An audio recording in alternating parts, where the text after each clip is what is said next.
오지 마, 서진아. 제발 오지 마. 가줘. 제발 날 모르는 척 해줘. 서진아, 제발. 서진은 다리에 힘이 풀려 제대로 걸을 수조차 없었습니다. 그저 멍하니 바라봤습니다. 15년 만에 본 민호. 그 사람이 왜 저기에 있는 걸까요? 왜 휠체어에 앉아 있는 걸까요? 왜 그렇게 처참한 모습으로 자신 앞에 나타난 걸까요? 지금부터 그날의 서진 씨 사연 시작합니다. 이야기를 시작하기 전 구독과 좋아요는 큰 응원이 됩니다. 여러분의 응원 댓글도 함께 해주세요. 서울 강남 한복판 한성그룹 본사 건물 43층 회의실에는 묵직한 침묵이 흐르고 있었습니다. 대형 유리창 너머로 보이는 도심의 불빛들이 반짝이고 있었지만 그 화려함이 무색하게 회의실 안은 냉랭했습니다. 한서진은 긴 회의 테이블 끝에 앉아 서류를 들여다보고 있었습니다.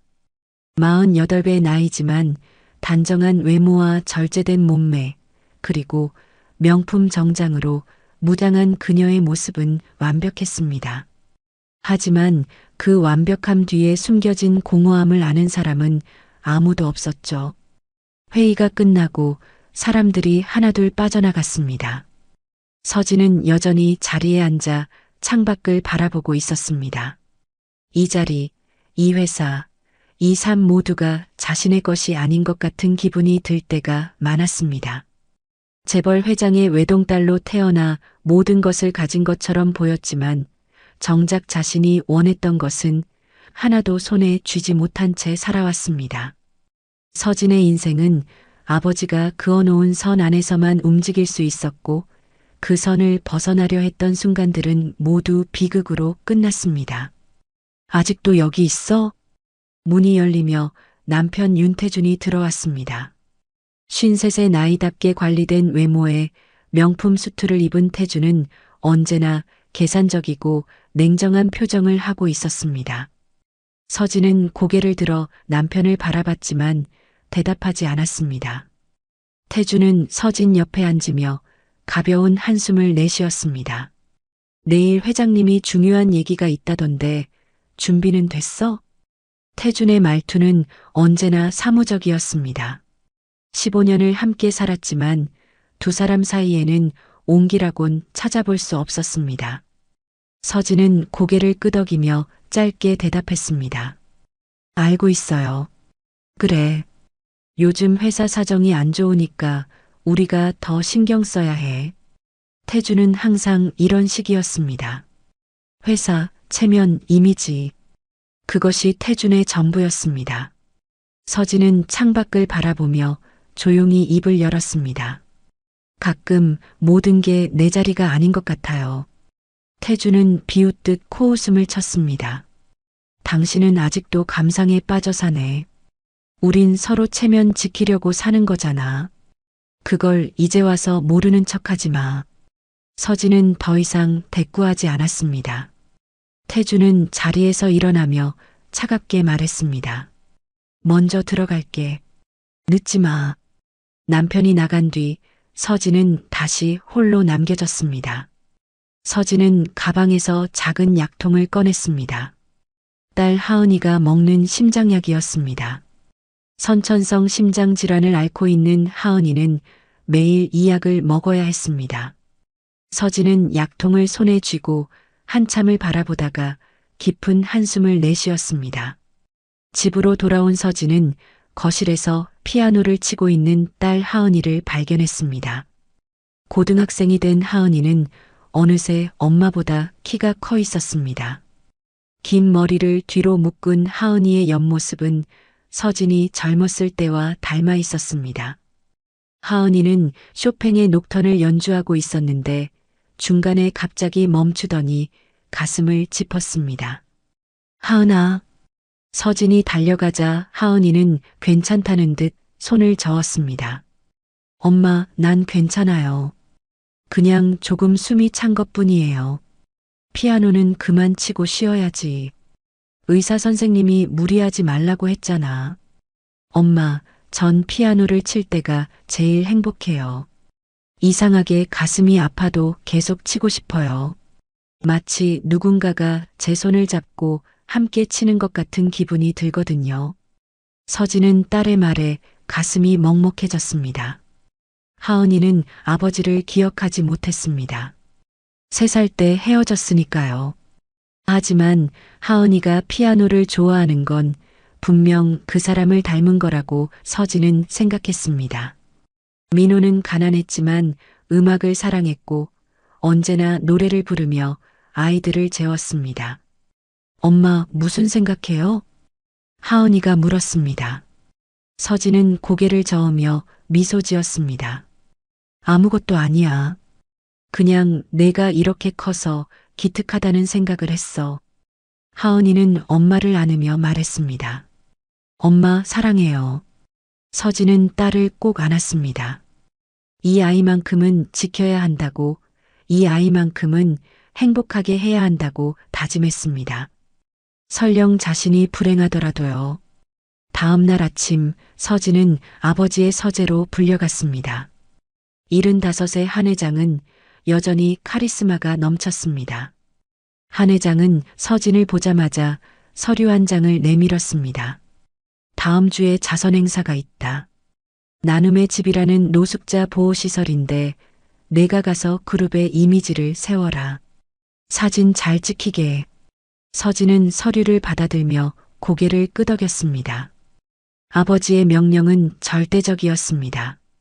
서진은 어릴 적부터 아버지의 뜻을 거스른 적이 없었습니다. 아니, 단 한 번 있었죠.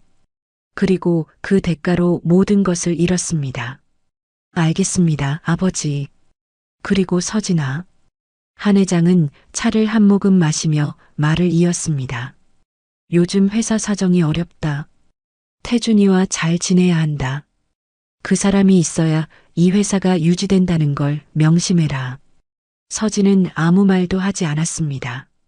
한 회장은 늘 이런 식이었습니다. 딸의 행복 따위는 안중에도 없었습니다. 오직 회사와 체면만이 중요했죠. 서진은 서재를 나오며 복도를 걸었습니다. 벽에 걸린 가족 사진이 눈에 들어왔습니다. 태준과 함께 찍은 사진, 하은이와 함께 찍은 사진. 모두 완벽한 미소를 짓고 있었지만 그 속에 진짜 행복은 없었습니다. 서진은 자신의 방으로 돌아와 서랍을 열었습니다. 가장 깊숙한 곳에 숨겨둔 낡은 사진 한 장이 있었습니다. 젊은 시절의 서진과 민호, 그리고 쌍둥이 아이들 하늘이와 하은이가 함께 웃고 있는 사진이었습니다. 서진은 사진을 쓰다듬으며 조용히 눈물을 흘렸습니다. 15년이 지났지만 그 기억은 여전히 선명했습니다. 사랑했던 사람, 잃어버린 아들, 그리고 무너진 행복. 모든 것이 아직도 가슴 한구석에 날카롭게 박혀 있었습니다. 일주일 후 서진은 회사 차량을 타고 나눔의 집으로 향했습니다. 조수석에는 비서 김 과장이 앉아 있었고 뒷좌석에는 태준이 함께했습니다. 태준은 창밖을 보며 무심하게 말했습니다. 오늘 행사 끝나면 바로 본사로 돌아가야 해. 오후에 중요한 미팅이 있거든. 서진은 대답 없이 고개만 끄덕였습니다. 태준은 서진을 힐끗 보더니 차갑게 덧붙였습니다. 그리고 회장님 말씀 잊지 마. 사진 잘 찍혀야 한다고 하셨어. 웃는 표정 좀 연습해도. 서진은 입술을 깨물었습니다. 15년 동안 이런 식으로 살아왔습니다. 가면을 쓰고 미소를 지어 보이고 완벽한 재벌가의 며느리 역할을 해내는 것. 서진의 삶은 늘 연기였습니다. 나눔의 집에 도착하자 시설장이 반갑게 맞이했습니다. 낡은 건물이었지만 깨끗하게 정돈되어 있었습니다. 마당에는 노숙자들과 봉사자들이 모여 있었고 취재진들도 카메라를 들고 대기하고 있었습니다. 서진은 연습된 미소를 지으며 시설장과 악수를 나눴습니다. 한성그룹의 지원 덕분에 저희 시설이 많이 좋아졌습니다. 감사합니다. 아닙니다. 저희가 해야 할 일을 한 것뿐입니다. 서진은 능숙하게 인터뷰에 응하며 마당을 둘러봤습니다. 카메라 플래시가 터지고 기자들이 질문을 쏟아냈습니다. 서진은 모든 것에 완벽하게 대응했습니다. 오랜 세월 익숙해진 일이었으니까요. 그때였습니다. 마당 한쪽 구석, 낡은 휠체어에 앉아 있는 남자가 눈에 들어왔습니다. 남루한 옷차림에 헝클어진 머리, 수척한 얼굴. 하지만 서진은 단번에 알아봤습니다. 심장이 멎는 것 같았습니다. 손에 쥐고 있던 서류가 바닥에 떨어졌습니다. 민호 씨? 서진은 자신도 모르게 중얼거렸습니다. 민호는 서진을 발견한 순간 얼굴이 새하얗게 질렸습니다. 민호는 황급히 휠체어를 밀기 시작했습니다. 뒤로, 계속 뒤로 물러나며 도망치려 했습니다. 오지 마. 서진아, 제발 오지 마. 민호의 목소리는 절규에 가까웠습니다. 공포와 절망이 뒤섞인 목소리였습니다. 서진은 그 자리에 얼어붙었습니다. 주변 사람들이 수군거리기 시작했고 카메라가 서진을 향했습니다. 태준이 재빨리 다가와 서진의 팔을 잡았습니다. 당신 지금 뭐 하는 거야? 정신 차려. 태준의 목소리는 낮았지만 날카로웠습니다. 서진은 태준을 뿌리치고 민호를 향해 걸어갔습니다.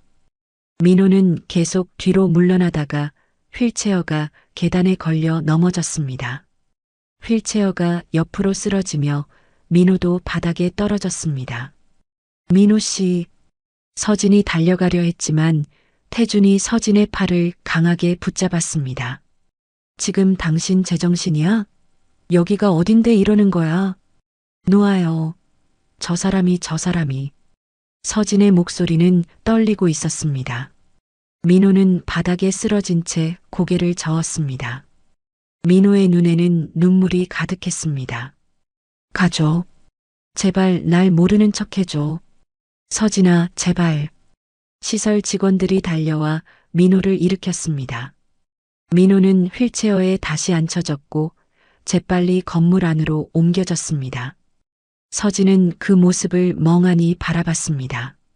취재진들이 웅성거렸고 카메라가 계속 플래시를 터뜨렸습니다. 태준은 서진을 차 쪽으로 끌고 갔습니다. 당장 차에 타. 지금 당장. 태준의 얼굴은 일그러져 있었습니다.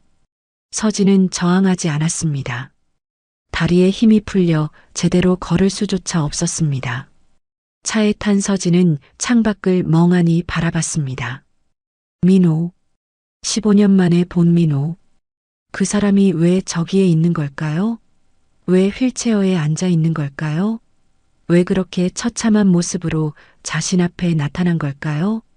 대체 저 남자가 누구야? 태준이 차갑게 물었습니다. 서진은 대답하지 않았습니다. 태준은 비웃듯 코웃음을 쳤습니다. 설마 그 남자야? 당신이 15년 전에 버렸다는 그 남자? 서진은 고개를 돌려 태준을 똑바로 쳐다봤습니다. 내가 버린 게 아니에요. 그 사람이 날 버린 거예요. 어쨌든 과거잖아. 끝난 일이고. 당신 지금 회장님한테 뭐라고 말할 거야? 오늘 당신이 보인 꼴을 기자들이 다 찍어갔어. 태준의 말은 옳았습니다. 서진은 입술을 깨물었습니다. 하지만 머릿속은 온통 민호 생각뿐이었습니다. 민호의 수척한 얼굴, 절규하던 목소리, 휠체어에 앉아있던 모습, 모든 것이 믿기지 않았습니다. 집에 돌아온 서진은 방에 틀어박혔습니다. 하은이가 노크를 했지만 나오지 않았습니다. 서진은 침대에 앉아 15년 전 그날을 떠올렸습니다. 아들 하늘이가 응급실에 실려갔던 날, 의사는 심장 수술을 하지 않으면 위험하다고 했습니다. 수술비는 3천만 원. 당시 서진과 민호에게는 그 돈이 없었습니다. 서진아, 걱정하지 마. 내가 돈 구해올게. 우리 하늘이 꼭 살릴게. 민호는 서진의 손을 꼭 잡으며 약속했습니다. 그리고 집을 나섰습니다. 하지만 민호는 돌아오지 않았습니다. 사흘이 지나도 연락이 없었습니다. 그러던 어느 날 병원 측에서 익명의 후원자가 수술비를 대납했다는 연락이 왔습니다. 서진은 누가 도와준 건지 알 수 없었지만 감사했습니다. 하늘이는 급히 수술을 받았습니다. 하지만 수술은 성공하지 못했습니다. 하늘이의 심장은 너무 약했고 수술 도중 아이는 깨어나지 못했습니다. 의사는 고개를 숙이며 말했습니다. 최선을 다했습니다만 죄송합니다.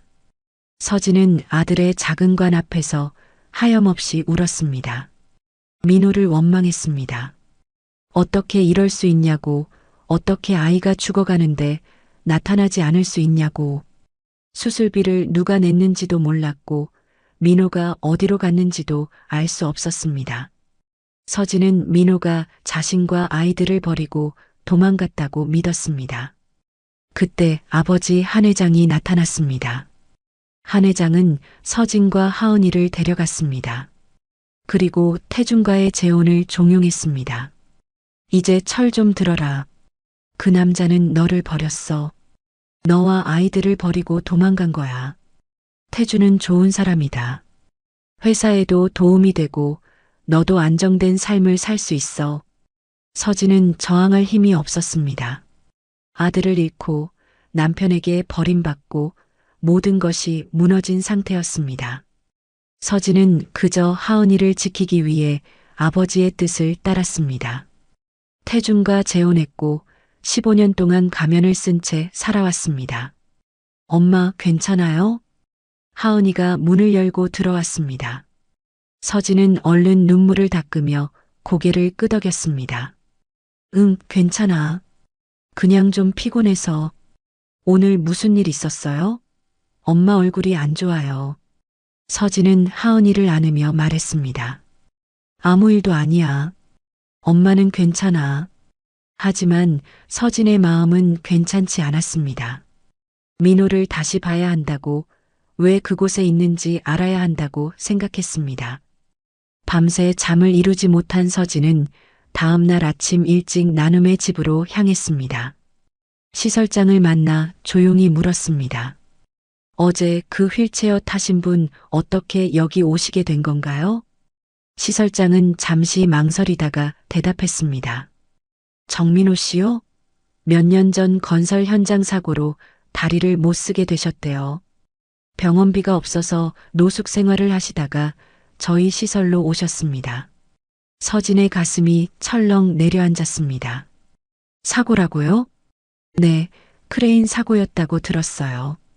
그리고 신장도 하나 없으시더라고요. 서진은 그 자리에서 무릎이 꺾일 뻔했습니다. 신장이 하나 없다고요? 민호가 왜? 서진의 머릿속이 혼란스러웠습니다. 민호는 도망간 게 아니었을까요? 아니면 무슨 일이 있었던 걸까요? 서진은 더 이상 참을 수 없었습니다. 민호를 직접 만나야 했습니다. 진실을 알아야 했습니다. 민호 씨를 만날 수 있을까요? 시설장은 난처한 표정을 지었습니다. 본인이 누구도 만나고 싶지 않다고 하셨는데요. 제발 부탁드립니다. 저 꼭 만나야 해요. 서진의 목소리에는 절박함이 묻어났습니다. 시설장은 한참을 망설이다가 고개를 끄덕였습니다. 알겠습니다. 하지만 본인이 거부하시면 어쩔 수 없습니다. 서진은 시설장을 따라 건물 안으로 들어갔습니다. 복도는 좁고 어두웠습니다. 오래된 건물 특유의 냄새가 코를 찔렀습니다. 시설장이 멈춰선 곳은 복도 끝 작은 방이었습니다. 문에는 정민호라는 이름표가 붙어 있었습니다. 시설장이 노크를 했습니다. 민호 씨, 손님이 오셨는데 잠깐 뵐 수 있을까요? 안에서는 대답이 없었습니다. 시설장이 다시 노크를 했습니다. 민호 씨? 안 만난다고 했잖아요. 민호의 목소리가 들렸습니다. 거칠고 떨리는 목소리였습니다. 시설장이 서진을 보며 미안하다는 표정을 지었습니다. 서진은 고개를 저으며 직접 입을 열었습니다. 민호 씨, 나야. 서진이. 방 안이 조용해졌습니다. 긴 침묵이 흘렀습니다. 서진은 문고리를 잡았습니다. 들어가도 될까? 안 돼. 가. 당장 가라고. 민호의 목소리는 절규에 가까웠습니다. 하지만 서진은 물러서지 않았습니다. 문을 열고 안으로 들어갔습니다. 작은 방 안에는 침대 하나와 낡은 책상, 그리고 휠체어가 전부였습니다. 민호는 침대 구석에 몸을 웅크리고 앉아 있었습니다. 서진을 보는 순간 민호는 고개를 돌렸습니다. 나가줘. 제발 나가달라고. 서진은 천천히 민호에게 다가갔습니다. 15년 만에 가까이서 본 민호는 너무나 달라져 있었습니다. 수척한 얼굴에는 주름이 깊게 패여 있었고 한때 건강했던 몸은 앙상하게 말라 있었습니다. 서진의 가슴이 미어졌습니다. 민호 씨, 대체 무슨 일이 있었던 거야? 민호는 대답하지 않았습니다. 고개를 숙인 채 떨고 있었습니다. 서진은 민호 앞에 무릎을 꿇고 앉았습니다. 왜 그때 돌아오지 않은 거야? 왜 하늘이가 죽어가는데 나타나지 않은 거야? 나랑 하은이를 버리고 어디로 간 거야? 버렸다고? 내가 너희를 버렸다고? 민호가 고개를 들었습니다. 민호의 눈에는 눈물이 가득했습니다. 난 하늘이를 살리려고 했어. 너랑 가족을 지키려고 했다고. 무슨 소리야? 하늘이 수술비를 누가 냈는지도 모르고 넌 그냥 사라졌잖아. 민호는 손으로 얼굴을 감쌌습니다. 어깨가 심하게 떨렸습니다. 내가 냈어. 신장을 팔아서 장기 매매업자한테 팔아서 수술비를 마련했어. 서진은 숨이 멎는 것 같았습니다. 신장을 팔았다고요? 하늘이를 살리기 위해? 그게 무슨... 익명으로 병원에 입금했어. 너한테 말하면 막을까봐 그래서 그냥 조용히 했어. 하늘이만 살면 된다고 생각했어. 근데 민호의 목소리가 끊겼습니다. 민호는 주먹으로 바닥을 쳤습니다. 하늘이가 죽었다는 소식을 나중에 들었어. 수술이 실패했다고. 내가 신장까지 팔았는데. 서진은 그 자리에 주저앉았습니다. 손이 바들바들 떨렸습니다. 민호가 수술비를 댄 거였습니다. 신장을 팔아서까지. 그런데 자신은 민호를 원망했습니다. 민호가 도망갔다고, 자신들을 버렸다고 믿었습니다. 민호 씨, 미안해. 난 몰랐어. 됐어. 이제 다 지난 일이야. 민호는 고개를 저었습니다. 서진은 민호의 손을 잡았습니다. 그런데 왜 돌아오지 않은 거야? 하늘이가 죽고 나서도 왜 나한테 오지 않은 거야? 민호는 서진의 손을 뿌리쳤습니다. 갈 수 없었어. 난 너한테 갈 수 없었다고. 왜 갈 수 없어? 그냥 갈 수 없었어. 민호의 목소리에는 무언가 숨기고 있는 듯한 느낌이 있었습니다. 서진은 민호를 똑바로 쳐다봤습니다. 뭘 숨기는 거야? 민호 씨, 나한테 말해줘. 아무것도 아니야. 그냥 내가 너한테 부끄러워서 못 간 거야. 신장 팔고 하늘이도 못 살리고 난 아무것도 지킬 수 없는 쓸모없는 인간이었어. 서진은 민호를 꼭 안았습니다. 민호는 처음엔 저항했지만 곧 서진의 품에 안겨 울음을 터뜨렸습니다. 15년 동안 참았던 눈물이 쏟아졌습니다. 서진도 함께 울었습니다. 두 사람은 한참 동안 그렇게 울었습니다. 미안해, 서진아. 정말 미안해. 아니야, 내가 미안해. 널 오해했어. 널 원망했어. 두 사람은 서로를 꼭 안은 채 울었습니다. 그때 방문이 벌컥 열렸습니다. 태준이 서 있었습니다. 태준의 얼굴은 일그러져 있었습니다. 뭐 하는 거야, 당신들? 서진은 깜짝 놀라 민호에게서 떨어졌습니다. 태준은 서진을 보며 차갑게 웃었습니다. 이게 뭐야? 감동의 재회. 정말 구역질 나는 장면이네. 당신이 여긴 왜? 당신이 어디 갔는지 알아보니까 여기 있더군. 혹시나 했는데 역시나야. 태주는 민호를 내려다봤습니다. 민호는 고개를 숙였습니다. 태주는 비웃듯 말했습니다. 이 꼴을 보니까 참 웃기네. 15년 전엔 그래도 건강했는데 지금은 완전히 폐인이 됐잖아. 태준 씨, 그만해요. 서진이 소리쳤습니다. 하지만 태주는 멈추지 않았습니다. 왜? 사실을 말하는 건데? 이 사람 건설 현장에서 사고 났다며? 크레인에 깔렸다고? 정말 불쌍하네. 태준의 말투에는 조롱이 가득했습니다. 민호는 주먹을 쥐었지만 아무 말도 하지 못했습니다. 태준은 서진의 팔을 잡아 끌었습니다. 이제 그만 가자. 여기서 뭐 하는 거야? 놓아요. 나 아직 할 말 있어요. 할 말? 뭘 더 할 말이 있어? 이미 끝난 관계잖아. 당신은 내 아내고 저 사람은 그냥 과거일 뿐이야. 서진은 태준의 손을 뿌리쳤습니다. 당신한테는 그냥 과거일지 모르지만 나한테는 아니에요. 민호 씨는 내 첫사랑이고 하늘이 아빠고 하은이 친아빠예요. 태준의 얼굴이 굳었습니다. 뭐, 지금 뭐라고 한 거야? 사실이잖아요. 하은이를 당신 딸로 사랑한 적 없잖아요. 태준은 서진의 뺨을 때렸습니다. 찰싹 소리가 방 안에 울렸습니다. 서진은 뺨을 감싸며 태준을 쳐다봤습니다. 민호가 휠체어를 잡고 일어서려 했지만 다리에 힘이 없어 다시 주저앉았습니다. 서진이한테서 손 떼. 민호가 소리쳤습니다. 태준은 민호를 보며 냉소를 지었습니다. 손을 떼라고? 넌 지금 일어서지도 못하잖아. 뭘 어쩌겠다는 거야? 이 새끼가. 민호는 바닥을 기어서라도 태준에게 가려고 했습니다. 하지만 태준은 민호를 발로 밀쳤습니다. 민호는 벽에 부딪혔습니다. 태준 씨. 서진이 비명을 질렀습니다. 태준은 서진의 팔을 강하게 잡았습니다. 당장 집으로 가. 지금 당장. 싫어요. 나 여기 있을 거예요. 정신 차려. 당신이 누군지 알아? 한성그룹 회장 딸이고 내 아내야. 이런 곳에서 이런 짓거리 하면 어떻게 돼? 상관없어요. 난 더 이상 당신 아내로 살고 싶지 않아요.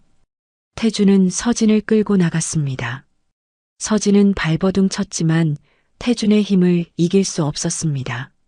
민호는 바닥에 쓰러진 채 서진을 바라봤습니다. 서진아. 민호의 목소리가 복도에 울렸습니다. 하지만 서진은 끌려갔습니다. 복도를 지나고 건물을 나와 주차장까지. 태준은 서진을 차에 밀어 넣었습니다. 집에 가서 정신 좀 차려. 당신 지금 미친 거야. 차가 출발했습니다. 서진은 뒷창을 통해 나눔의 집을 바라봤습니다. 민호가 건물 입구에서 휠체어를 타고 나와 있었습니다. 민호는 울고 있었습니다. 서진은 눈물을 흘리며 손을 흔들었습니다. 집에 도착한 서진은 방으로 곧장 들어갔습니다. 태준은 뒤따라 들어오며 문을 쾅 닫았습니다. 오늘 일은 없던 일로 해. 다시는 그 남자 만나지 마. 싫어요. 나 민호 씨 만날 거예요. 당신 정말 미쳤구나. 회장님이 알면 어떻게 될 것 같아?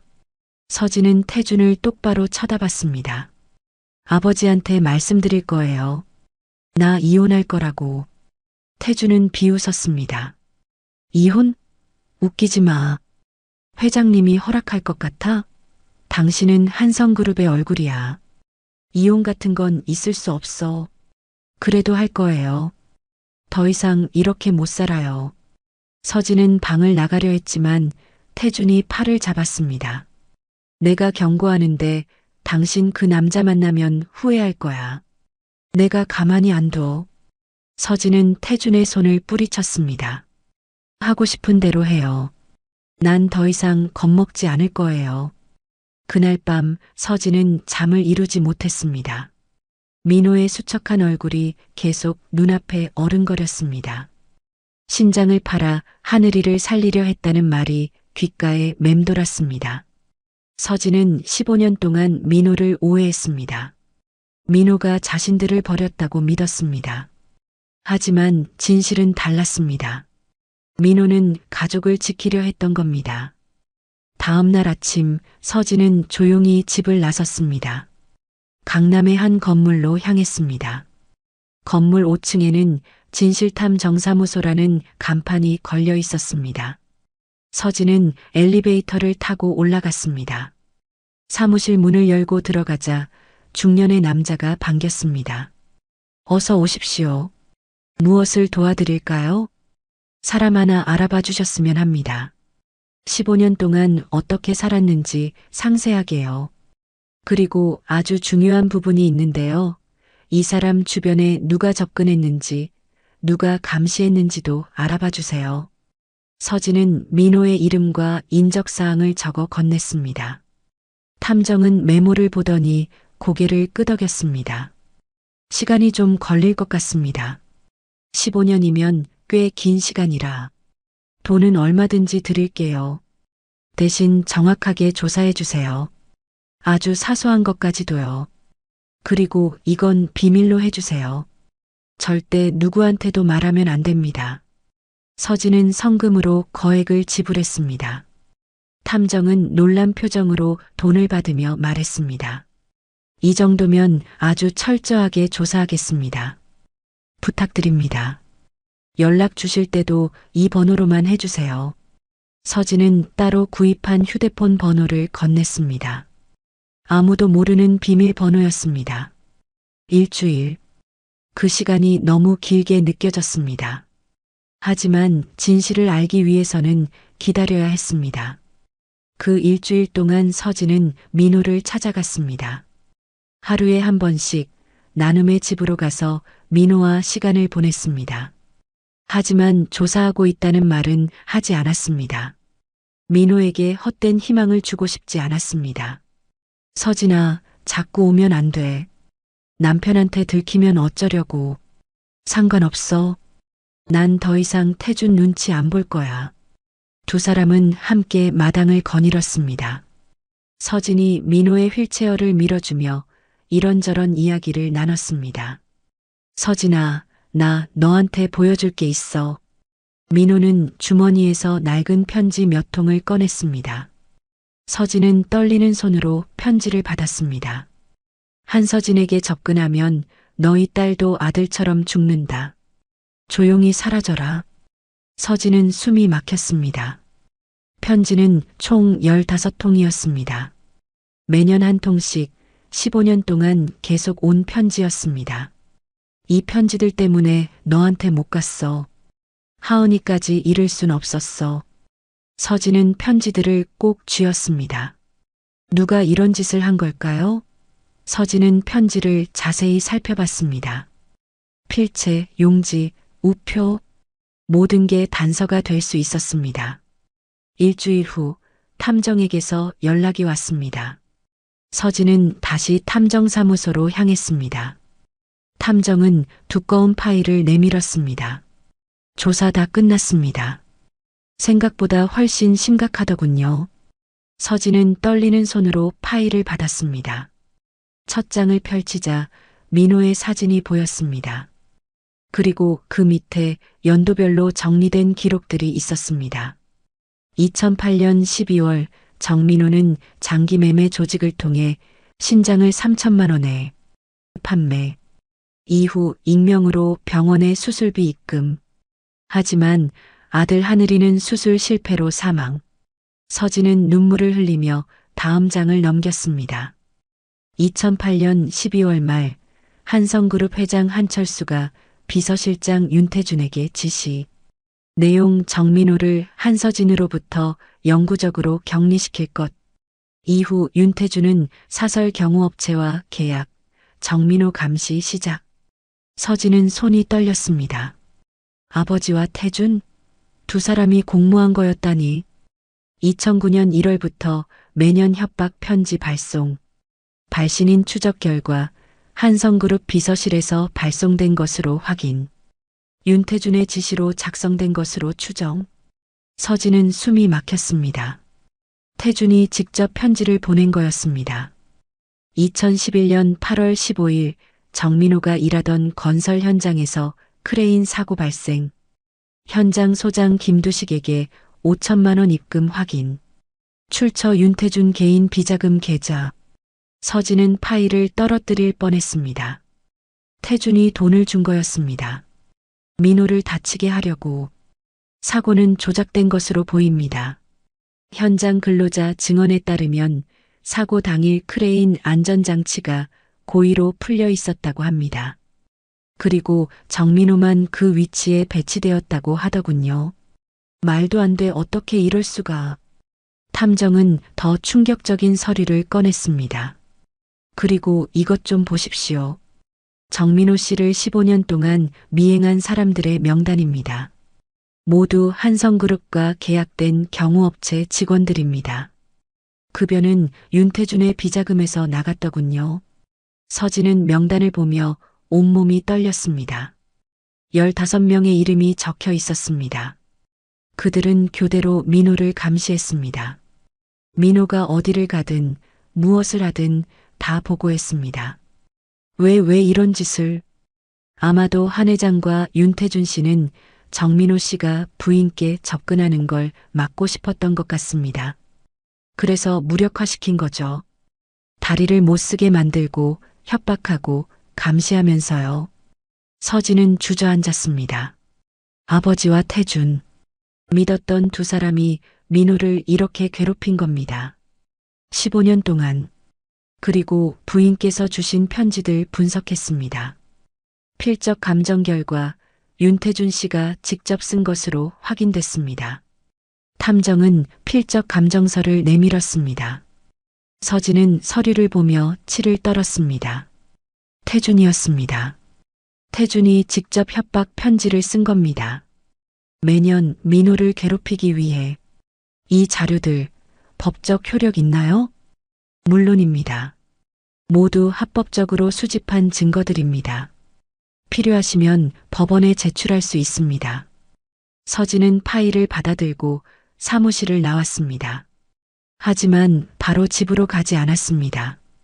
더 확실한 증거가 필요했습니다. 탐정의 조사만으로는 부족했습니다. 서진은 태준의 서재를 떠올렸습니다. 태준에게는 비밀 금고가 있었습니다. 며칠 후 태준이 출장을 간 날이었습니다. 서진은 기회를 놓치지 않았습니다. 태준의 서재로 들어가 책장을 살폈습니다. 책장 뒤에 숨겨진 작은 금고를 발견했습니다. 서진은 여러 번호를 시도했습니다. 첫 번째 실패, 두 번째 실패, 세 번째 태준의 생일을 눌러봤습니다. 찰칵, 금고가 열렸습니다. 안에는 서류들이 가득했습니다. 서진은 하나하나 꺼내봤습니다. 그리고 충격적인 것들을 발견했습니다. 정민호 처리 계획서라는 제목의 문건이 있었습니다. 2008년 12월에 작성된 것이었습니다. 서진은 떨리는 손으로 파일을 펼쳤습니다. 목표 정민호를 한서진으로부터 영구 격리. 방법 1. 협박을 통한 심리적 압박. 방법 2. 사고를 통한 물리적 무력화. 방법 3. 지속적 감시를 통한 접촉 차단. 서진은 손으로 입을 막았습니다. 계획서였습니다. 민호를 괴롭힐 계획을 미리 세워놓은 거였습니다. 다음 페이지에는 더 구체적인 내용이 있었습니다. 2008년 12월 20일 회장님 지시받음. 정민호 제거건. 단 살인은 안 됨. 불구로 만들 것. 2009년 1월부터 협박 편지 발송 시작. 2011년 건설 현장 사고 조작 예정. 서진은 눈물을 흘렸습니다. 모든 게 계획된 거였습니다. 민호의 사고도 협박도 감시도 모든 게 아버지와 태준이 짠 각본이었습니다. 서진은 계속 서류를 뒤졌습니다. 그리고 또 다른 파일을 발견했습니다. 한성그룹 비자금 관리 대장이라는 제목이었습니다. 서진은 파일을 펼쳤습니다. 엄청난 금액들이 적혀 있었습니다. 수백억 원에 달하는 비자금이었습니다. 정민호 감시 비용 연 1억 원, 건설 사고 처리 비용 5천만 원, 협박 편지 발송 비용 및 상황 보고 연 500만 원, 모든 비용이 자세히 기록되어 있었습니다. 서진은 사진을 찍기 시작했습니다. 모든 페이지를 빠짐없이 찍었습니다. 증거가 필요했습니다. 확실한 증거가. 그리고 마지막 파일. 한성그룹 비리 내역이라는 제목의 장부를 발견했습니다. 안에는 회사의 온갖 비리들이 적혀 있었습니다. 탈세, 횡령, 배임. 수십 년 동안 쌓인 비리들이 고스란히 기록되어 있었습니다. 서진은 이 장부들도 전부 사진으로 찍었습니다. 그리고 원본은 다시 금고에 넣어뒀습니다. 아직 들킬 순 없었습니다.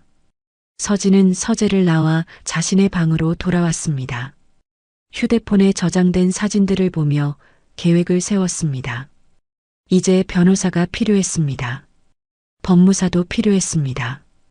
그리고 무엇보다 용기가 필요했습니다. 아버지와 태준을 상대로 싸울 용기 말입니다. 서진은 며칠 동안 조심스럽게 움직였습니다. 아무도 의심하지 못하게 평소처럼 생활했습니다. 아침에는 회사에 나가고 저녁에는 집에서 식사를 했습니다. 하지만 틈틈이 비밀리에 변호사와 법무사를 만났습니다. 서울 외곽의 조용한 카페에서 아무도 모르는 곳에서 만났습니다. 이 증거들이면 충분합니다. 협박, 상해, 감금까지 적용할 수 있어요. 변호사는 서진이 건넨 자료들을 보며 고개를 끄덕였습니다. 서진은 탐정의 조사 자료와 태준의 금고에서 찍은 사진들을 모두 보여줬습니다. 그런데 한성그룹 회장과 본부장을 상대로 소송을 제기하면 언론에서 난리가 날 겁니다. 각오는 되셨습니까? 서진은 단호하게 대답했습니다. 괜찮아요. 진실을 밝히는 게 더 중요합니다. 알겠습니다. 그럼 일단 고소장을 준비하겠습니다. 그리고 이 비리 장부들은 검찰에 제보하는 게 좋을 것 같습니다. 서진은 고개를 끄덕였습니다. 이제 돌이킬 수 없었습니다. 하지만 후회는 없었습니다. 민호를 위해서라면 무엇이든 할 수 있었습니다. 그날 밤 서진은 민호를 찾아갔습니다. 나눔의 집 마당에서 민호를 만났습니다. 민호는 휠체어에 앉아 하늘을 바라보고 있었습니다. 서진이 다가가자 민호는 미소를 지었습니다. 또 왔어? 자꾸 오면 위험하다니까. 민호 씨, 나 당신한테 할 말이 있어. 서진은 민호 앞에 앉았습니다. 그리고 지난 일주일 동안 있었던 일들을 전부 말했습니다. 탐정을 고용한 것, 조사 결과, 태준의 금고에서 찾은 증거들, 모든 것을 숨김없이 이야기했습니다. 민호는 말없이 듣고 있었습니다. 서진의 이야기가 끝나자 민호는 고개를 숙였습니다. 어깨가 떨렸습니다. 역시 그 사람들이었구나. 민호 씨, 미안해. 내가 몰랐어. 아버지랑 태준이 그런 짓을 할 줄은. 내가 왜 미안해. 잘못한 건 그 사람들이지. 민호는 주먹을 쥐었습니다. 15년 동안 참았던 분노가 폭발하는 것 같았습니다. 나 정말 죽고 싶었어.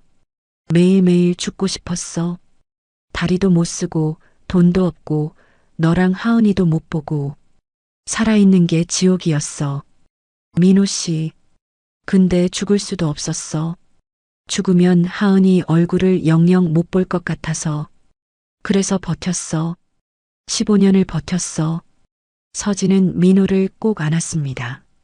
민호는 서진의 품에 안겨 울었습니다. 15년 동안 참았던 눈물이 쏟아졌습니다. 두 사람은 한참 동안 그렇게 있었습니다. 민호 씨, 나 이제 그 사람들 고소할 거야. 경찰에 신고하고 검찰에 제보할 거야. 회사가 망하든 말든 상관없어. 민호는 서진의 손을 잡았습니다. 서진아, 괜찮겠어? 내 아버지잖아. 그리고 회사도 괜찮아. 나한테 더 중요한 건 당신이야. 민호 씨, 나 당신 사랑해. 15년 전에도 사랑했고 지금도 사랑해. 민호는 서진을 바라봤습니다. 민호의 눈에 눈물이 고였습니다. 나도 당신과 하늘이 하은이를 한 번도 잊은 적 없어. 다음 날 서진은 변호사와 함께 경찰서로 향했습니다. 고소장을 제출하기 위해서였습니다. 하지만 경찰서 앞에서 태준을 마주쳤습니다. 태준은 서진을 보더니 차갑게 웃었습니다. 어디 가는 길이야? 혹시 경찰서 가려던 거야? 서진은 놀라서 뒤로 물러섰습니다. 태준이 어떻게 알았을까요? 당신 생각보다 허술해. 내가 다 알고 있었어. 탐정 고용한 것도, 내 금고 뒤진 것도. 어떻게? 당신 행동이 너무 수상했거든. 그래서 미행을 시켰지. 당신이 어디 가는지, 누구 만나는지 다 보고받았어. 서진은 치를 떨었습니다. 태준이 자신을 미행했다니. 이 미친 사람, 나까지 감시한 거야? 미친 사람은 당신이야. 남편이랑 장인어른을 고소하려는 사람이 정상이야? 태준은 서진의 팔을 잡아 끌었습니다. 서진은 저항했지만 태준의 힘을 이길 수 없었습니다. 변호사가 소리쳤습니다. 지금 뭐 하는 겁니까? 놓으세요. 닥쳐. 이건 우리 가족 문제야. 태준은 서진을 차에 밀어 넣었습니다. 그리고 곧바로 출발했습니다. 서진은 차 안에서 태준을 노려봤습니다. 어디로 가는 거야? 회장님한테. 당신이 무슨 짓을 하려 했는지 다 말씀드려야지. 차는 한성그룹 본사로 향했습니다. 서진은 도망가려 했지만 태준이 차 문을 잠가놨습니다.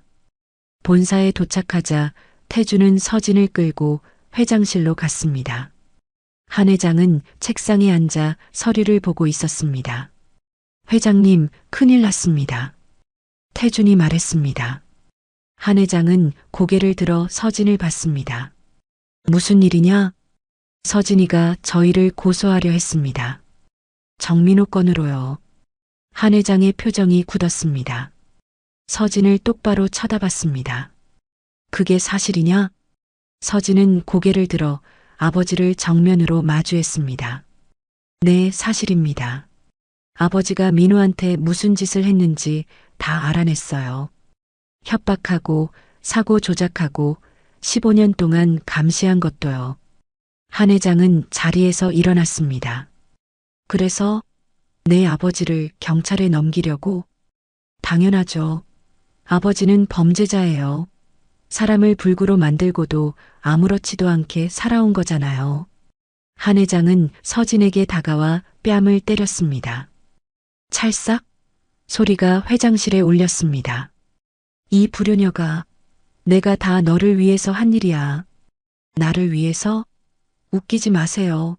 아버지는 당신 자신을 위해서 그런 거잖아요. 재벌 딸이 가난한 남자랑 사는 게 창피해서. 맞아. 창피했어. 내 딸이 그런 하류 인간이랑 산다는 게 견딜 수 없었어. 한 회장은 소리를 질렀습니다. 정민호는 너한테 어울리지 않아. 그래서 없앤 거야. 그게 뭐가 잘못됐어? 사람을 없앤다고요? 아버지는 정말 미쳤어요. 서진은 가방에서 서류들을 꺼냈습니다. 탐정의 조사 자료와 태준의 금고에서 찍은 사진들이었습니다. 여기 증거 다 있어요. 아버지랑 태준 씨가 공모해서 민호를 괴롭힌 증거요. 이걸로 법정에 갈 겁니다. 한 회장은 서류를 빼앗으려 했습니다. 하지만 서진은 뒤로 물러섰습니다. 소용없어요. 이건 복사본이에요. 원본은 이미 변호사한테 넘겼고 검찰에도 제보했어요. 한 회장의 얼굴이 새하얗게 질렸습니다. 내가 정말 그런 짓을? 네, 했어요. 그리고 비리 장부도 다 넘겼어요. 아버지가 15년 동안 탈세하고 횡령하고 비자금 조성한 것도요. 태준이 소리쳤습니다. 당신 미쳤어? 그러면 회사가 망한다고.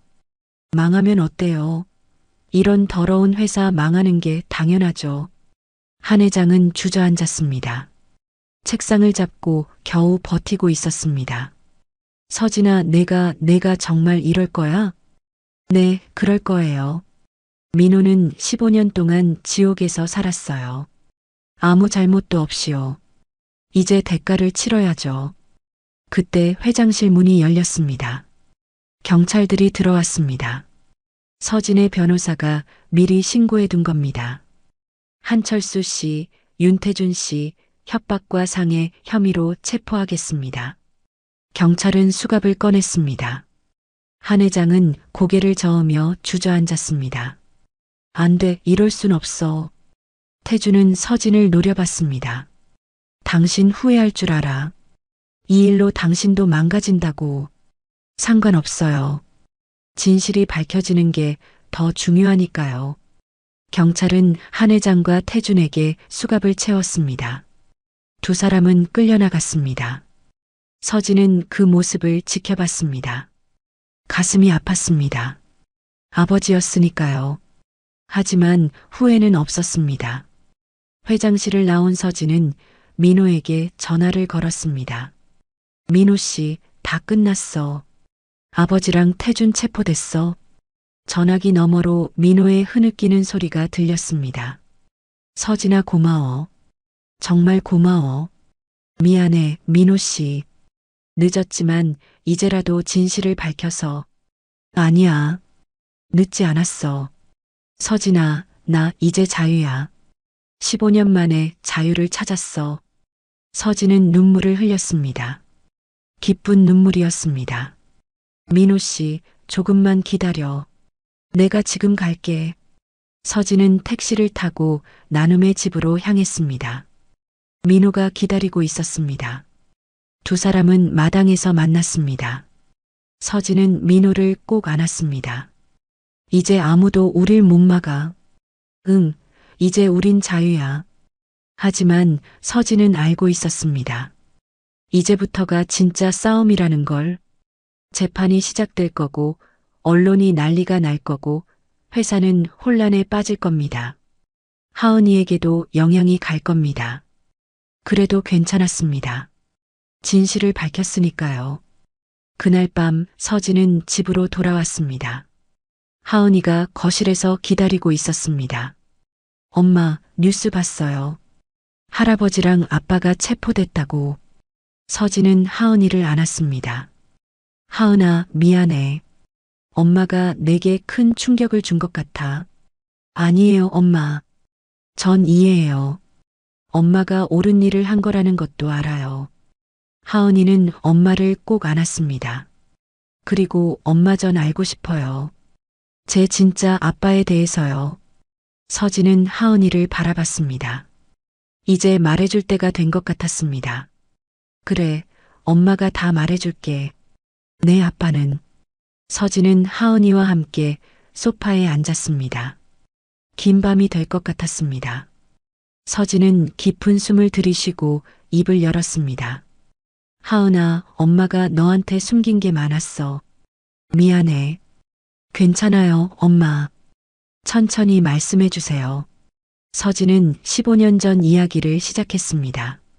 민호를 처음 만났던 날, 사랑에 빠졌던 순간, 집안의 반대를 무릅쓰고 결혼했던 일, 쌍둥이를 낳았던 기쁨, 그리고 하늘이가 아팠던 날, 민호가 신장을 팔았던 일, 하늘이가 죽었던 그 비극적인 날까지 모든 것을 숨김없이 이야기했습니다. 하은이는 눈물을 흘리며 들었습니다. 그럼 제게 오빠가 있었던 거예요? 응, 하늘이라는 오빠가 있었어. 너랑 똑같이 생긴 쌍둥이 오빠였어. 그 오빠를 살리려고 아빠가 제 진짜 아빠가 신장을 팔았다고요? 그래. 내 아빠는 그런 사람이야. 가족을 위해서라면 뭐든지 할 수 있는 사람. 하은이는 한참을 울었습니다. 서진도 함께 울었습니다. 두 사람은 서로를 안고 한참을 그렇게 있었습니다. 엄마, 전 아빠를 만나고 싶어요. 제 진짜 아빠를요. 그래, 내일 데려갈게. 내 아빠가 얼마나 너를 보고 싶어 했는지 몰라. 다음 날 서진은 하은이를 데리고 나눔의 집으로 갔습니다. 민호는 마당에서 기다리고 있었습니다. 하은이를 본 순간 민호의 눈에서 눈물이 쏟아졌습니다. 하은이 우리 딸. 하은이는 천천히 민호에게 다가갔습니다. 휠체어에 앉아 있는 수척한 남자를 바라봤습니다. 이 사람이 자신의 아버지라니 믿기지 않았지만 이상하게 가슴이 따뜻해졌습니다. 아빠. 하은이가 처음으로 민호를 아빠라고 불렀습니다. 민호는 하은이를 꼭 안았습니다. 하은아, 미안해. 아빠가 너한테 아무것도 해준 게 없어서. 아니에요. 엄마한테 들었어요. 아빠가 우릴 지키려고 얼마나 힘들게 사셨는지. 하은아. 민호는 하은이를 안고 흐느꼈습니다. 서진도 두 사람을 안았습니다. 15년 만에 가족이 다시 모였습니다. 하늘이만 없을 뿐이었습니다. 며칠 후 서진은 민호에게 물었습니다. 두 사람은 나눔의 집 마당을 거닐고 있었습니다. 민호 씨, 나한테 아직 말 안 한 게 있지? 15년 전 그날 정확히 무슨 일이 있었는지 다 말해줘. 민호는 한참을 망설이다가 입을 열었습니다. 서진아, 사실은. 민호는 15년 전 그날을 떠올렸습니다. 하늘이가 응급실에 실려간 날 민호는 절망했습니다. 수술비 3천만 원. 그 돈을 구할 방법이 없었습니다. 민호는 마지막 희망으로 한 회장을 찾아갔습니다. 2008년 겨울이었어. 하늘이가 죽어가고 있는데 돈이 없었어. 나 회장님을 찾아갔어. 아버지를? 응. 한성그룹 본사로 갔어. 경비원들이 막았지만 나 무릎 꿇고 빌었어. 회장님 좀 만나게 해달라고. 민호는 그날을 생생히 기억했습니다. 추운 겨울날 본사 로비에서 3시간을 기다렸습니다. 결국 한 회장이 나왔습니다. 하지만 한 회장의 표정은 차갑기만 했습니다. 회장실로 끌려갔어. 회장님은 날 보더니 비웃듯이 말했어. 민호의 목소리가 떨렸습니다. 서진은 민호의 손을 꼭 잡아주었습니다. 뭐라고 하셨어? 정민호, 넌 아직도 내 딸한테 미련이 남았냐? 내가 서진이한테 어울린다고 생각하냐? 민호는 그 말을 듣고 고개를 숙였습니다. 하지만 포기할 수 없었습니다. 하늘이를 살려야 했으니까요. 회장님, 제발 도와주세요. 하늘이는 회장님 손주 아닙니까? 아이가 죽어가고 있어요. 수술비만 있으면 살릴 수 있어요. 한 회장은 차를 마시며 민호를 내려다봤습니다. 도와줄 수 있다. 단 조건이 있다. 민호는 고개를 들었습니다. 희망이 보이는 것 같았습니다. 무엇이든 하겠습니다. 제발 하늘이만 살려주세요. 서진 앞에서 영영 사라져라. 너도 그 아이들도. 민호는 귀를 의심했습니다. 그게 무슨. 내 딸은 재벌가의 딸이다. 너 같은 거지랑 살 수 없어. 그러니 돈 받고 깨끗이 사라져라. 3천만 원 줄 테니까. 민호는 주먹을 쥐었습니다. 그럴 수 없습니다. 전 그 애들 아빠예요. 서진이 남편이고요. 한 회장의 눈빛이 차갑게 변했습니다. 그럼 알아서 해라. 내 가족은 그렇게 가난하게 살다 죽을 거다. 아이도 못 살릴 거고 서진이도 고생할 거고. 회장님, 나가라. 당장 나가. 민호는 쫓겨났습니다. 회장실 문이 쾅 닫혔습니다. 민호는 복도에서 주저앉았습니다. 하늘이를 살릴 방법이 사라진 것 같았습니다. 그래서 난 장기 매매업자를 찾아갔어. 신장을 팔기로 했어. 서진은 눈물을 흘렸습니다. 민호 씨 아버지한테 그런 말을 들었어? 응. 근데 회장님 말이 틀리지 않았어. 난 정말 너한테 어울리지 않았어. 가난하고 무능하고 아이 하나 지킬 수 없는 놈이었어. 아니야. 넌 누구보다 훌륭한 사람이야. 민호는 고개를 저었습니다. 신장을 팔고 익명으로 병원에 돈을 보냈어. 하지만 하늘이는 수술을 받았지만 살아나지 못했어. 소식을 들었을 때 난 미쳐버릴 것 같았어. 민호의 목소리가 끊겼습니다. 서진은 민호를 꼭 안았습니다. 그리고 또 협박 편지가 왔어. 첫 편지는 하늘이가 죽고 일주일 후였어. 한서진에게 접근하면 딸도 아들처럼 죽인다. 난 너무 무서웠어. 하은이까지 잃을 순 없었어. 민호 씨. 그래서 사라진 거야. 건설 현장에서 일하고 지내면서 멀리서 너희를 지켜봤어. 하은이가 학교 가는 모습도 몰래 봤어. 근데 어느 날 사고가 났어. 크레인 사고. 응. 그날 이상했어. 현장 소장이 날 특정 위치에 배치했거든. 그리고 갑자기 크레인이 쓰러졌어. 안전장치가 풀려 있었어. 난 그 밑에 깔렸고, 민호는 자신의 다리를 내려다봤습니다. 다리를 못 쓰게 됐어. 병원비도 없어서 노숙자가 됐고, 그렇게 15년을 살았어. 서진은 민호를 안고 울었습니다. 민호가 얼마나 힘들었을지, 얼마나 외로웠을지 상상할 수 없었습니다. 미안해, 민호 씨. 나 때문에 다 나 때문이야. 아니야. 내 잘못이 아니야. 잘못한 건 회장님이랑 윤태준이지. 며칠 후 한 회장과 태준의 재판이 시작되었습니다. 법정은 취재진들로 가득했습니다. 서진은 증인석에 섰습니다. 검사가 질문했습니다. 증인은 피고인들이 정민호 씨를 협박하고 상해를 입힌 사실을 알고 계십니까? 네, 알고 있습니다. 제가 직접 증거를 수집했습니다. 서진은 탐정의 조사 자료와 태준의 금고에서 찍은 사진들을 제출했습니다. 방청석에서 웅성거리는 소리가 들렸습니다. 그리고 15년 전 피고인 한철수는 정민호 씨가 도움을 청하러 왔을 때 거절했을 뿐만 아니라 사라지라고 협박했습니다. 한 회장은 고개를 숙였습니다. 검사는 계속 질문했습니다. 증인, 왜 친부와 남편을 고소하기로 결심하셨습니까? 서진은 방청석에 앉아 있는 민호를 바라봤습니다. 진실을 밝히기 위해서입니다. 정민호는 15년 동안 아무 잘못도 없이 고통받았습니다. 그는 가족을 살리려 했을 뿐인데 지옥 같은 삶을 살아야 했습니다. 이제는 그 진실이 세상에 알려져야 한다고 생각했습니다. 방청석에서 박수가 터져 나왔습니다. 재판장이 조용히 하라고 망치를 두드렸습니다. 재판은 계속되었습니다. 민호도 증인으로 나왔습니다. 민호는 휠체어를 타고 증인석으로 갔습니다. 증인은 2008년 겨울 피고인 한철수를 만났습니까? 네, 만났습니다. 아들 하늘이를 살리려고 도움을 청했습니다. 그때 피고인이 뭐라고 했습니까?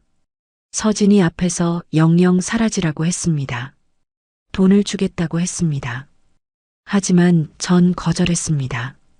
그 후 어떻게 되었습니까? 신장을 팔아서 수술비를 마련했습니다. 하지만 아들은 살아나지 못했습니다. 그리고 협박 편지가 오기 시작했습니다. 민호는 15년간 받은 편지들을 제출했습니다. 검사는 편지들을 살펴보며 고개를 끄덕였습니다. 이 편지들로 인해 증인은 가족을 만나지 못했습니까? 네. 딸까지 잃을까봐 무서워서 접근하지 못했습니다. 방청석에서 흐느끼는 소리가 들렸습니다. 민호의 증언에 많은 사람들이 눈물을 흘렸습니다. 판결이 나왔습니다. 한 회장은 징역 6년, 윤태준은 징역 4년을 선고받았습니다. 두 사람은 즉시 수감되었습니다. 재판이 끝난 후 서진은 민호와 하은이를 데리고 집으로 돌아왔습니다. 작은 아파트였지만 따뜻했습니다. 세 사람은 함께 저녁을 먹었습니다. 아빠, 피아노 들어주실래요? 하은이가 물었습니다. 민호는 고개를 끄덕였습니다. 하은이는 피아노를 치기 시작했습니다. 민호와 서진은 나란히 앉아 딸의 연주를 들었습니다. 15년 만에 찾은 평화였습니다. 행복한 시간은 오래가지 않았습니다. 일주일 후 하은이가 학교에서 쓰러졌습니다. 피아노 연습을 하다가 갑자기 가슴을 움켜쥐고 쓰러진 겁니다. 학교에서 급히 연락이 왔고 서진은 달려갔습니다. 구급차가 이미 와 있었고 하은이는 응급실로 실려갔습니다. 하은아, 하은아. 서진이 비명을 질렀습니다. 민호도 택시를 타고 급히 병원으로 왔습니다. 두 사람은 응급실 밖에서 기다렸습니다. 의사가 나왔습니다. 표정이 심각했습니다. 보호자 되시는 분? 네, 전 엄마입니다. 환자의 심장 상태가 매우 안 좋습니다. 선천성 심장 질환이 급격히 악화됐어요. 즉시 수술을 해야 합니다. 서진은 다리에 힘이 풀렸습니다. 민호가 서진을 붙잡았습니다. 수술 성공률은 어떻게 되나요? 의사는 망설이다가 대답했습니다. 현재 상태로는 60% 정도입니다. 하지만 수술하지 않으면 한 달도 버티기 힘듭니다. 서진은 주저앉았습니다. 하늘이가 떠올랐습니다. 하늘이도 똑같은 병으로 죽었습니다. 이제 하은이마저 잃는 걸까요? 아니야, 안 돼. 하은이는 안 돼. 민호는 서진을 꼭 안았습니다. 서진아, 괜찮아.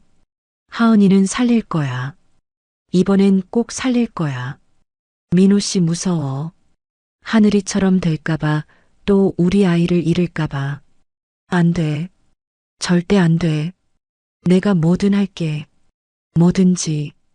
하은이는 중환자실로 옮겨졌습니다. 서진과 민호는 유리창 너머로 하은이를 바라봤습니다. 하은이는 산소호흡기를 끼고 누워 있었습니다. 너무나 약해 보였습니다. 엄마, 아빠. 하은이가 작게 속삭였습니다. 서진은 유리창에 손을 댔습니다. 하은아, 엄마 여기 있어. 걱정하지 마. 엄마 전 괜찮아요.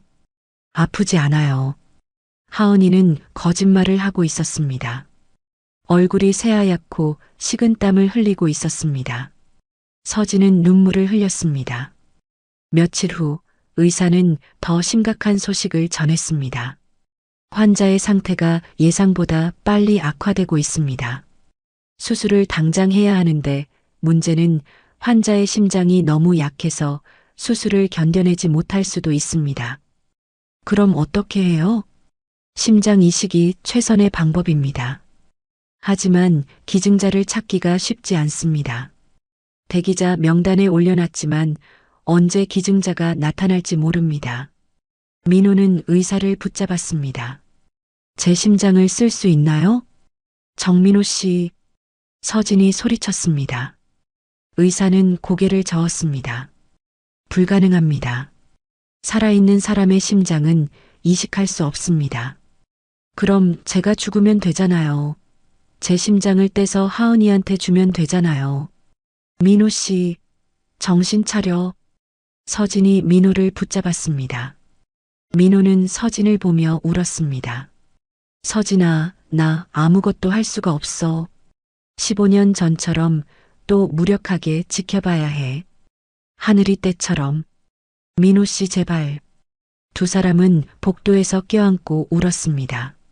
하은이를 살릴 방법이 없었습니다. 돈이 문제가 아니었습니다. 기증자가 나타나야 했습니다. 그날 밤 민호는 병원 옥상으로 올라갔습니다. 추운 겨울밤이었습니다. 민호는 난간에 기대어 하늘을 바라봤습니다. 하늘아, 아빠야. 내 동생 하은이가 아파.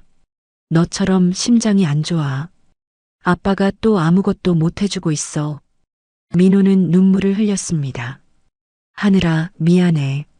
아빠가 널 지키지 못해서. 그리고 하은이도 지키지 못할 것 같아. 아빠는 정말 못난 아빠야. 그때 뒤에서 목소리가 들렸습니다. 또 혼자 울고 있네. 서진이었습니다. 서진은 민호에게 다가와 옆에 섰습니다. 서진아, 미안해. 내가 무능해서. 무능한 게 아니야. 민호 씨, 넌 충분히 잘하고 있어. 아니야. 난 아무것도 못해. 하늘이도 못 살렸고, 이제 하은이도. 민호 씨. 서진은 민호의 어깨를 잡았습니다. 우리 포기하지 말자. 하은이는 아직 살아있어. 기회가 있어. 하지만 기증자가 나와. 기다리자. 기적을 기다리자. 두 사람은 옥상에서 내려와 중환자실 앞으로 갔습니다. 하은이는 여전히 누워 있었습니다. 서진과 민호는 교대로 하은이를 지켰습니다. 밤낮 없이 기도했습니다. 일주일이 지났습니다. 하은이의 상태는 점점 나빠졌습니다. 의사는 더 이상 기다릴 수 없다고 했습니다. 내일 수술을 진행하겠습니다. 이식은 포기하고 인공심장판막으로 수술하겠습니다. 성공률은 50% 정도입니다. 50%, 반반의 확률이었습니다. 서진은 하은이에게 말했습니다. 하은아, 내일 수술한대. 무섭지? 하은이는 고개를 저었습니다. 안 무서워요, 엄마. 전 괜찮아요, 하은아. 엄마, 아빠 사랑해요. 그동안 행복했어요. 진짜 아빠도 만났고 엄마 웃는 모습도 많이 봤어요. 하은아, 그런 말 하지 마. 넌 살 거야. 꼭 살아서 우리랑 오래오래 같이 살 거야. 하은이는 미소 지었습니다. 엄마, 혹시 제가 하늘이 오빠한테 가게 되면 오빠한테 전해줄게요. 엄마 아빠가 많이 보고 싶어 했다고. 서진은 하은이를 꼭 안았습니다. 민호도 함께 안았습니다. 세 사람은 한참을 그렇게 있었습니다. 그날 밤 기적이 일어났습니다. 의사가 급히 달려왔습니다. 보호자분, 기증자가 나타났습니다. 네. 교통사고로 뇌사 판정을 받은 환자가 있습니다. 나이도 비슷하고 혈액형도 맞습니다. 심장 기증에 동의했습니다. 서진과 민호는 서로를 껴안았습니다. 기적이었습니다. 정말 기적이 일어난 겁니다. 감사합니다. 의사 선생님, 정말 감사합니다. 수술 준비가 시작되었습니다. 하은이는 수술실로 들어가기 전 부모를 보며 말했습니다. 엄마, 아빠, 걱정하지 마세요. 전 꼭 살아 돌아올게요. 그래, 하은아. 우리 기다릴게. 수술실 문이 닫혔습니다. 수술이 시작되었습니다. 서진과 민호는 복도에서 기다렸습니다. 1시간, 2시간, 3시간. 시간이 너무 느리게 흘렀습니다. 10시간 후 수술실 불이 꺼졌습니다. 의사가 나왔습니다. 마스크를 벗으며 말했습니다. 수술 성공했습니다. 서진은 그 자리에 주저앉았습니다. 민호는 하늘을 보며 눈물을 흘렸습니다. 고마워요. 정말 고마워요. 하은이는 회복실로 옮겨졌습니다. 아직 마취에서 깨어나지 않았지만 숨을 쉬고 있었습니다. 심장이 뛰고 있었습니다. 새로운 심장이 하은이를 살리고 있었습니다. 며칠 후 하은이가 깨어났습니다. 눈을 뜨고 주변을 둘러봤습니다. 엄마, 아빠, 하은아. 서진과 민호가 달려갔습니다. 하은이는 미소 지었습니다. 엄마, 전 꿈을 꿨어요. 하늘이 오빠를 만났어요. 정말? 네, 오빠가 말했어요.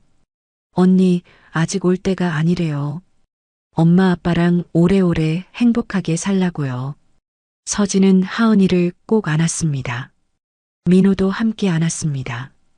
세 사람은 울고 웃었습니다. 하은이는 빠르게 회복했습니다. 2주 후 병원에서 퇴원할 수 있었습니다. 서진은 민호재단 일을 계속했고 민호는 재단에서 봉사활동을 도왔습니다. 하은이는 학교로 돌아가 다시 피아노를 쳤습니다. 어느 날 교도소에서 면회 신청이 왔습니다. 한 회장이 서진을 만나고 싶다고 했습니다. 서진은 망설이다가 교도소로 갔습니다. 유리창 너머로 아버지가 앉아 있었습니다. 한 회장은 많이 늙어 보였습니다. 아버지, 서진아, 왔구나. 한 회장은 서진을 보며 눈물을 흘렸습니다. 서진아, 미안하다. 아버지가 잘못했다. 서진은 대답하지 않았습니다. 한 회장은 계속 말했습니다. 내가 너무 욕심이 많았어. 너를 사랑한다는 이유로 정민호를 괴롭혔어. 그게 잘못이었어. 아버지, 이제 와서 사과해도 소용없어요. 민호는 15년을 지옥에서 살았어요. 알아. 아버지가 용서받을 수 없다는 거. 그래도 너한테 미안하다는 말은 하고 싶었어. 한 회장은 고개를 숙였습니다. 서진아, 하은이 수술 잘 됐다며? 다행이다. 정말 다행이야. 네, 다행히 잘 됐어요. 서진아, 너 이제 행복하게 살아라. 정민호랑 하은이랑 행복하게 살아. 서진은 눈물을 흘렸습니다. 아버지도 건강하세요. 면회가 끝났습니다. 서진은 교도소를 나오며 하늘을 바라봤습니다. 이제 정말 모든 게 끝난 것 같았습니다. 이제 새로운 시작이었습니다. 3개월 후 봄이 왔습니다. 하은이는 완전히 회복했습니다. 학교에서도 다시 피아노를 치기 시작했고 얼굴에는 생기가 돌았습니다. 서진은 민호재단을 더욱 확장했습니다. 노숙자 보호시설을 3곳 더 열었고 산재 피해자들을 위한 법률 지원센터도 만들었습니다. 민호는 재단에서 상담 봉사를 했습니다. 자신처럼 고통받는 사람들에게 희망을 주고 싶었습니다. 하지만 평화는 오래가지 않았습니다. 어느 날 태준이 가석방으로 출소했다는 소식이 들렸습니다. 모범수로 형기를 단축받은 겁니다. 서진은 불안했습니다. 태준이 복수하러 오는 건 아닐까요? 며칠 후 서진이 재단 사무실에서 일하고 있을 때였습니다. 문이 벌컥 열리며 태준이 들어왔습니다. 서진은 깜짝 놀라 자리에서 일어났습니다. 태준 씨 어떻게? 오랜만이네, 서진아. 태준은 많이 변해 있었습니다. 수척해졌고 눈빛이 험악했습니다. 교도소 생활이 태준을 완전히 바꿔놓은 것 같았습니다. 여기 왜 왔어요? 가석방 조건에 저한테 접근 금지 있잖아요. 알아. 근데 꼭 할 말이 있어서 왔어. 태준은 서진에게 다가왔습니다. 서진은 뒤로 물러섰습니다. 가까이 오지 마세요. 경찰 부를 거예요. 부르든지. 어차피 난 다시 들어갈 각오하고 왔어. 태준의 목소리에는 살기가 서려 있었습니다. 서진은 급히 휴대폰을 꺼냈습니다. 하지만 태준이 더 빨랐습니다. 태준은 서진의 손에서 휴대폰을 빼앗아 바닥에 던졌습니다. 당신 때문에 내 인생이 망가졌어. 회사도 잃고 명예도 잃고 전부 다 잃었어. 그건 당신 자업자득이에요. 죄 없는 사람을 괴롭힌 대가를 치른 거예요. 죄 없는 사람? 정민호 말이야? 그 거지 같은 놈 때문에 내가 이 꼴이 된 거야. 태준은 서진의 팔을 붙잡았습니다. 서진은 아픔에 비명을 질렀습니다. 놓아요. 당신도 똑같이 고통받아야 해. 내가 겪은 고통을 당신도 느껴야 해. 그때 문이 열리며 민호가 들어왔습니다.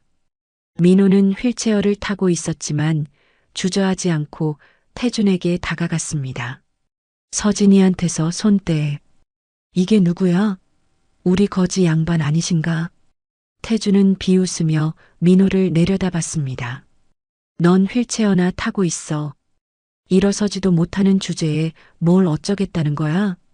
민호는 주먹을 쥐었습니다. 비록 다리는 못 쓰지만 팔은 성했습니다. 민호는 휠체어를 밀어 태준에게 돌진했습니다. 태준은 비틀거렸고 서진은 그 틈에 빠져나왔습니다. 서진아, 밖으로 나가. 경찰 불러. 서진은 사무실 밖으로 뛰쳐나갔습니다. 태주는 민호를 밀쳤습니다. 민호는 휠체어째로 넘어졌습니다. 이 불구 자식이 감히 나한테. 태주는 민호를 발로 차려 했습니다. 하지만 민호는 태준의 다리를 잡았습니다. 태준도 함께 넘어졌습니다.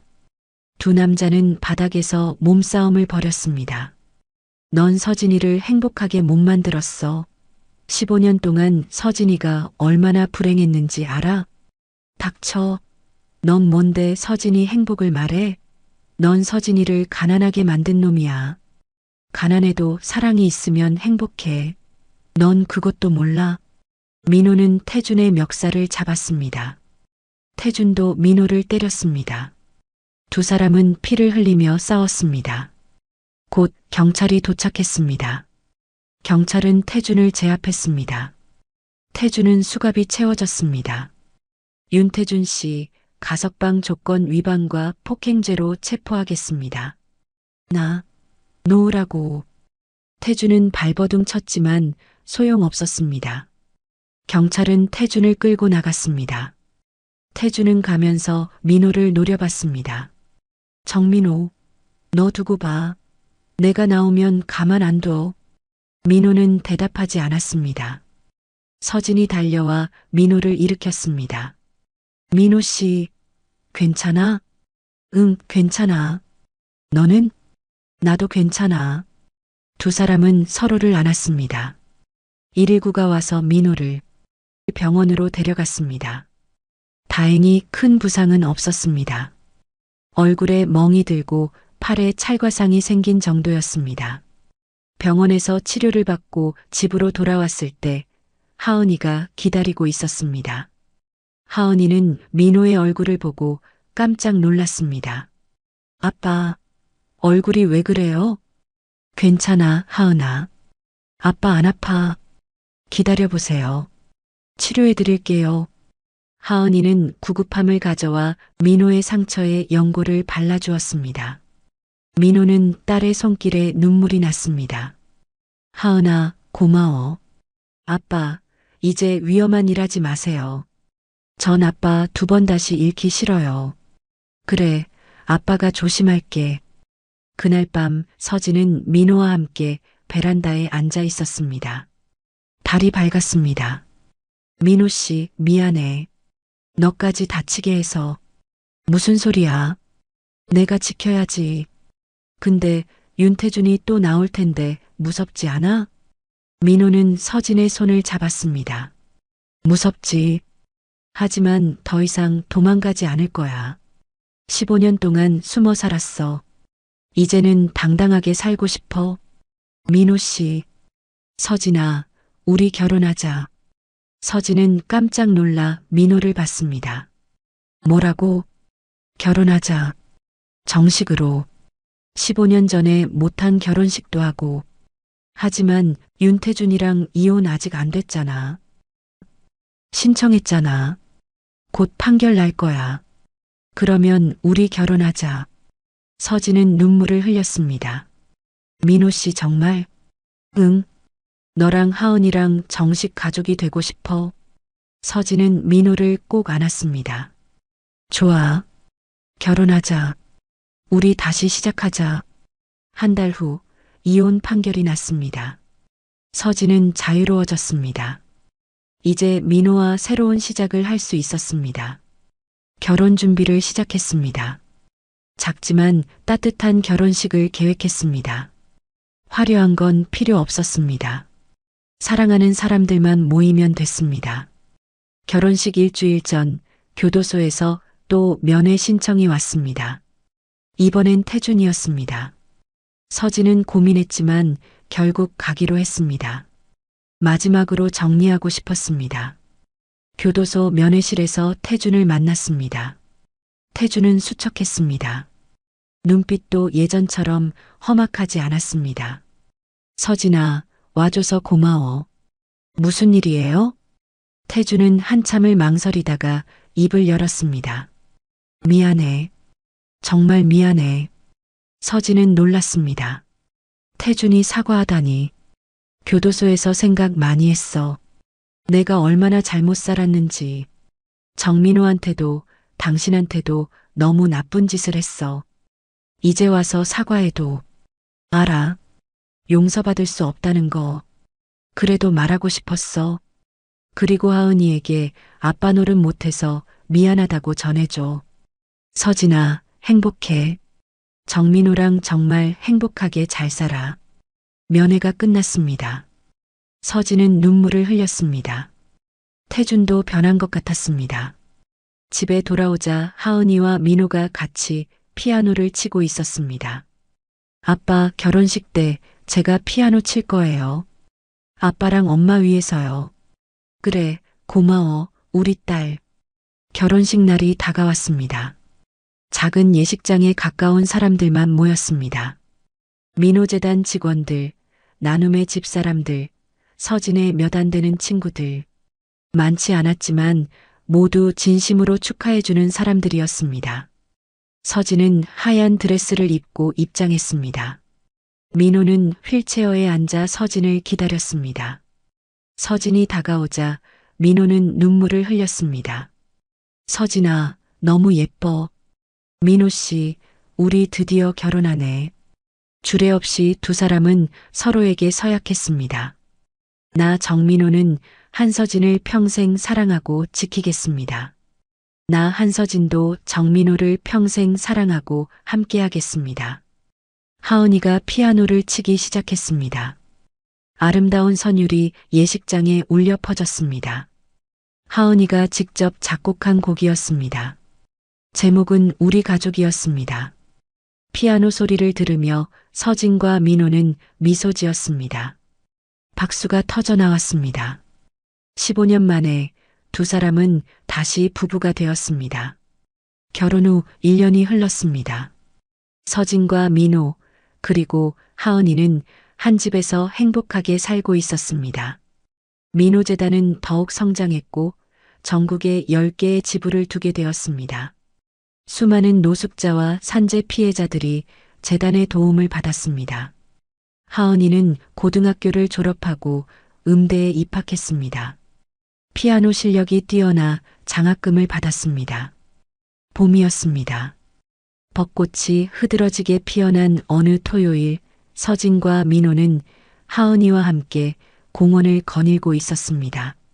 민호는 여전히 휠체어를 타고 있었지만 얼굴에는 행복한 미소가 가득했습니다. 하은이가 휠체어를 밀어주며 즐겁게 이야기를 나눴습니다. 아빠, 다음 주에 학교에서 연주회가 있는데 오실 수 있어요? 당연하지. 우리 딸 연주회인데 안 갈 수가 있어? 전 아빠를 위해서 특별한 곡을 준비했어요. 깜짝 놀랄 거예요. 서진은 두 사람을 보며 흐뭇하게 웃었습니다. 이런 평범한 일상이 얼마나 소중한지 이제야 알게 되었습니다. 15년 동안 잃어버렸던 행복을 되찾은 것 같았습니다. 공원 벤치에 앉아 쉬고 있을 때였습니다. 낯선 남자가 다가왔습니다. 40대 정도로 보이는 남자는 민호를 보더니 멈춰 섰습니다.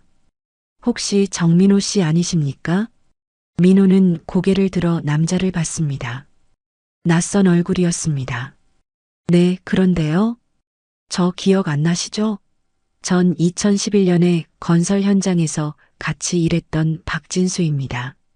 민호의 얼굴이 굳었습니다. 2011년 크레인 사고가 있었던 그 현장이었습니다. 아, 박진수 씨, 오랜만입니다. 그날 이후로 계속 찾고 있었는데 이렇게 만나네요.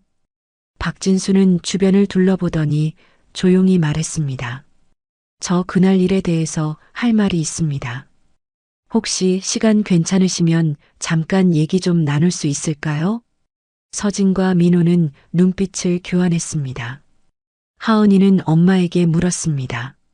엄마, 저분 누구예요? 하은아, 너 저기 가서 아이스크림 사 먹고 올래? 엄마 아빠는 잠깐 얘기 좀 해야 할 것 같아. 하은이는 고개를 끄덕이고 자리를 떠났습니다. 박진수는 벤치에 앉아 입을 열었습니다. 정민호 씨, 그날 사고가 아니었습니다. 민호는 주먹을 쥐었습니다. 역시 그랬습니다. 현장 소장 김두식이 저한테 500만 원을 주면서 시키더라고요. 크레인 안전장치를 풀고 정민호 씨를 특정 위치에 배치하라고요. 뭐라고요? 서진이 소리쳤습니다. 박진수는 고개를 숙였습니다. 죄송합니다. 전 그때 돈이 너무 필요했어요. 애가 아파서 병원비가 필요했거든요. 그래서 돈을 받고 그 짓을 했습니다. 민호는 떨리는 목소리로 물었습니다. 김두식은 누구한테 지시를 받았죠? 한성그룹 사람이라고만 들었습니다. 정확한 이름은 몰라요. 근데 김두식이 나중에 5천만 원을 받았다고 자랑하더라고요. 서진은 손으로 입을 막았습니다. 역시 아버지와 태준이 꾸민 일이었습니다. 왜 이제 와서 말씀하시는 거예요? 박진수는 눈물을 흘렸습니다. 양심의 가책 때문입니다. 그날 이후로 하루도 편하게 잔 적이 없어요. 제 때문에 한 사람의 인생이 망가졌는데 참을 수가 없었어요. 박진수는 가방에서 봉투를 꺼냈습니다. 이건 제가 받았던 500만 원입니다. 그동안 모아뒀어요. 받아주세요. 그리고 필요하시면 법정의 증인으로 서겠습니다. 민호는 봉투를 물리쳤습니다. 돈은 필요 없습니다. 하지만 증언은 해주시면 감사하겠습니다. 알겠습니다. 언제든지 연락 주십시오. 박진수는 연락처를 남기고 떠났습니다. 서진은 민호의 손을 잡았습니다. 민호 씨, 이제 완전한 증거가 생긴 거야. 아버지랑 태준을 추가로 고소할 수 있어. 하지만 민호는 고개를 저었습니다. 서진아, 이제 그만하자. 뭐라고? 더 이상 과거에 매달리고 싶지 않아. 우리 이제 행복하잖아. 그걸로 충분해. 하지만 민호 씨, 서진아, 복수한다고 내 다리가 돌아오는 건 아니야. 그리고 지금 난 행복해. 너랑 하은이랑 함께 있으니까 행복해. 서진은 눈물을 흘렸습니다. 민호는 정말 대단한 사람이었습니다. 그렇게 큰 상처를 받았는데도 용서할 수 있다니. 민호 씨, 고마워. 당신이 다시 돌아와줘서 정말 다행이야. 일주일 후 하은이의 연주회가 있었습니다. 대학 공연장은 사람들로 가득 찼습니다.